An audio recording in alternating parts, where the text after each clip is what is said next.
कृष्ण हरे हरे हरे राम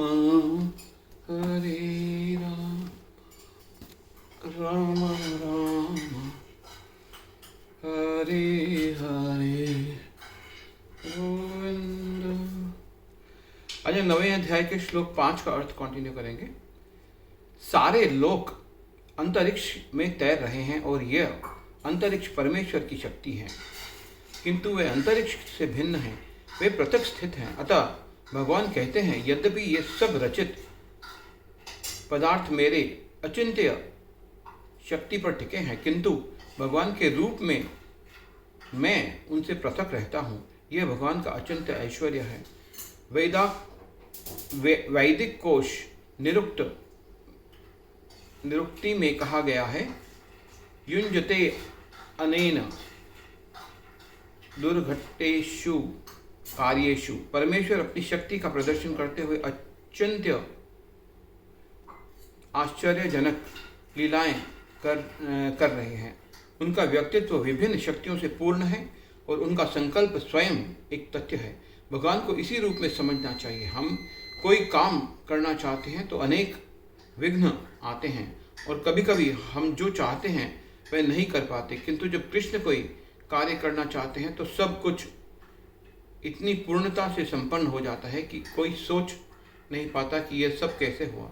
भगवान इसी तथ्य को समझाते हैं। यद्यपि वे समस्त सृष्टि के पालक तथा धारण करता है, किंतु वे इस सृष्टि का स्पर्श नहीं करते। केवल उनकी परम इच्छा से प्रत्येक वस्तु का सृजन, धारण, पालन एवं संहार होता है। उनके मन और स्वयं उनके कोई भेद नहीं है, जैसा हमारे भौतिक मन में और स्वयं हम में भेद होता है। क्योंकि वे परमात्मा हैं, साथ ही वे प्रत्येक वस्तु में उपस्थित रहते हैं, किंतु सामान्य व्यक्ति यह नहीं समझ पाता कि वे साकार रूप में किस तरह उपस्थित हैं। वे भौतिक जगत से भिन्न हैं तो भी प्रत्येक वस्तु उन्हीं पर आश्रित है।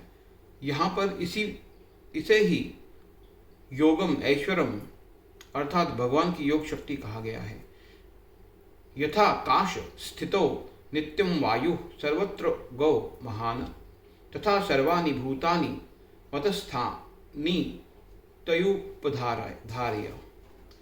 यथा जिस प्रकार आकाश में स्थित नित्यम सदैव वायु हवा सर्वत्र ग सभी जगह बहने वाली महान तथा उसी प्रकार सर्वाणि भूतानि सारे प्राणी मता स्थानी मुझ में स्थित इति इस प्रकार उपधार्य समझो।